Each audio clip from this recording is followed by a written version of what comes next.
Hey folks, welcome back to the channel. My name is Joy. Thank you for tuning in. So this is the second video based on the community post, the survey that I did to decide what were going to be the first videos for the channel of 2021. So this is the second one. If you didn't catch the first one, definitely go check it out right now. It's my first Write With Me video. And so in 30 minutes, I write a YS essay to one of the top liberal arts colleges in the United States, Williams College, in just 30 minutes. It is totally possible. I gotta admit, even though I scheduled the Write With Me, I was pleasantly surprised myself. Got it done in 28 minutes. Check out that video if you got a why this college essay coming up, because it'll definitely help you brainstorm and get some ideas on like how you can write those type of essays.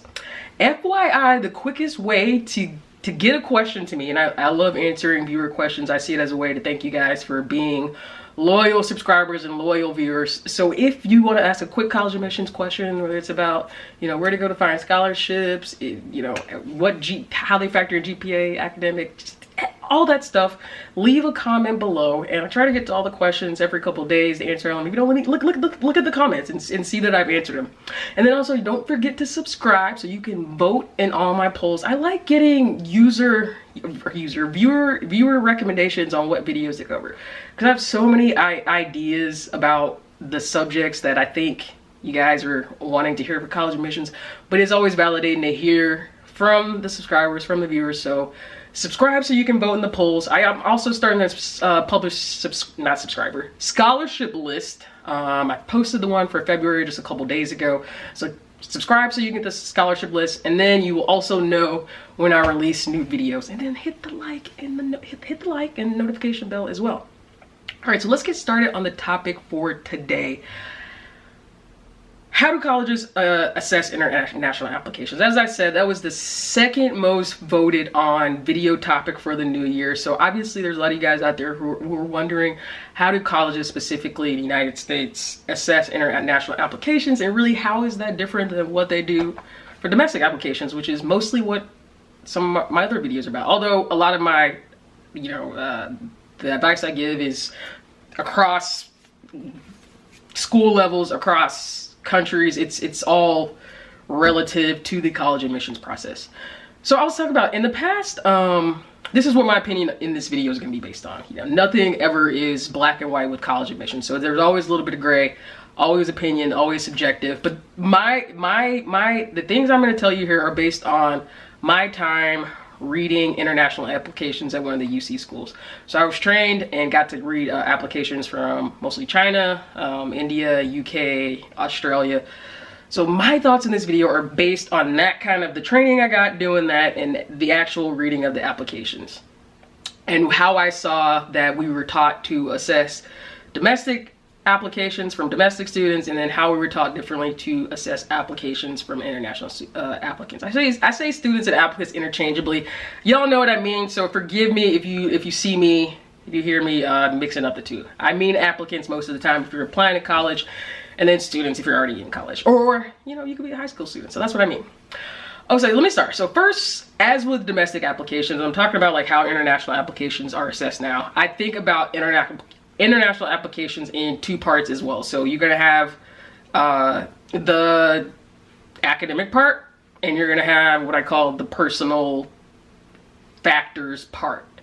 And so, of course, within those two groups, there are multiple indicators. So you have the academic column, and there's a bunch of things, GPA, and then you have the personal side. Obviously your personal statements, your extracurricular activity list. So within those, there's a bunch of stuff. And so I'm gonna break it down. Break it down for international applications. I'm gonna start with the academic side. So like domestic applications, I would say that colleges and universities, for one, as has happened in the past, college and universities they want to see standardized tests. They want to see your performance on a test. Why? Because like I said, they're standardized, they're universal, they're international.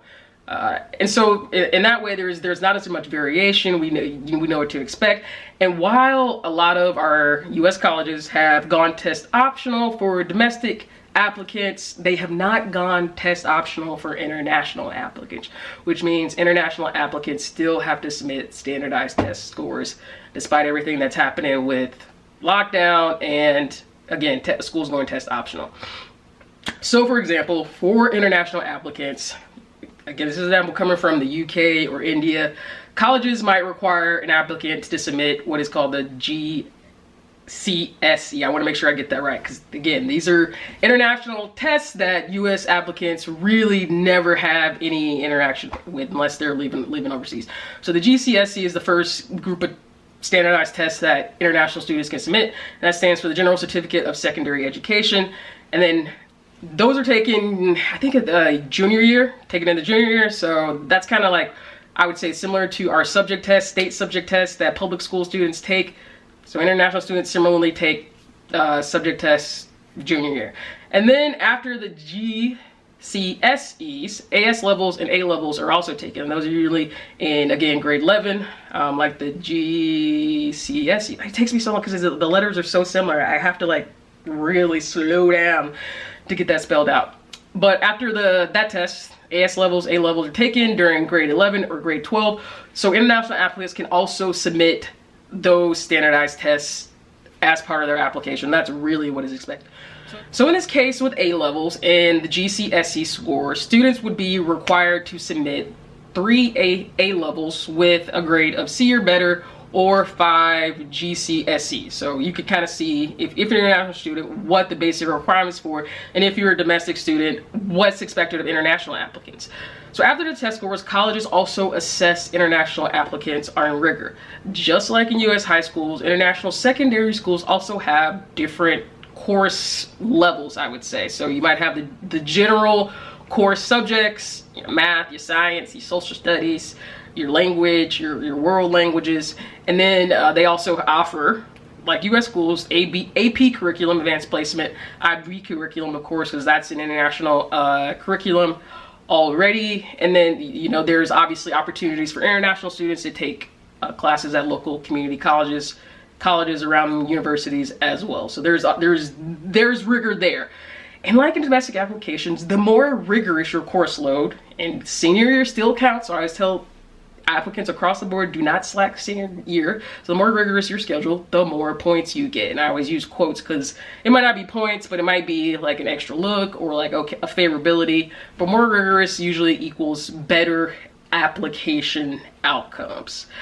So then after rigor and test scores, course number 3 is GPA. Can never totally discount GPA. Although I will say with international applications, and when I've read them and assessed them, sometimes I just don't even see the GPA.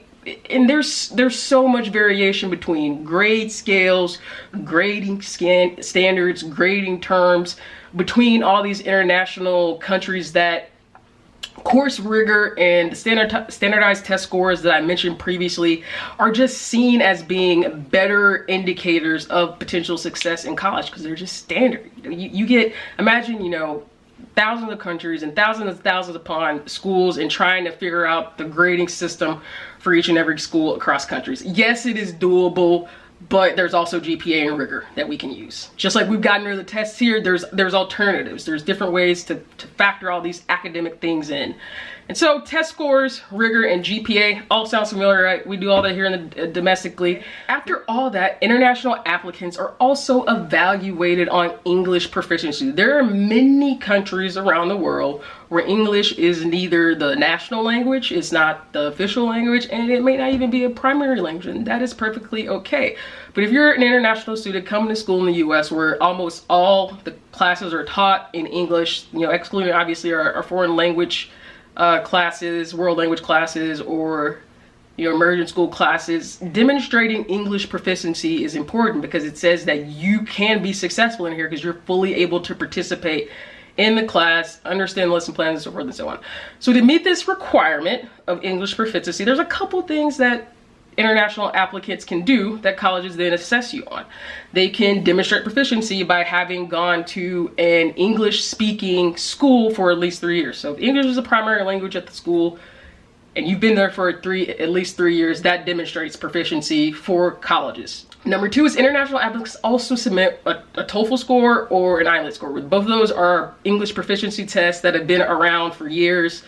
And then let's say like just they both have minimum score, so it's just not, you know, take the test and bam, I took it, I'm good to go. But yes, you get the international applicant has to get a minimum score to prove the proficiency. And I would say for the TOEFL, it might be in the low 80s. You know, that's not a bad score despite it sounding like low 80s. And then for the IELTS, it's a 6 or 7. So if you're an international applicant thinking about, you know, how do I prove my English proficiency so that I can go to college in the U.S., those are, I would say, the general scores that you want to be in. Not the standard everywhere, but generally.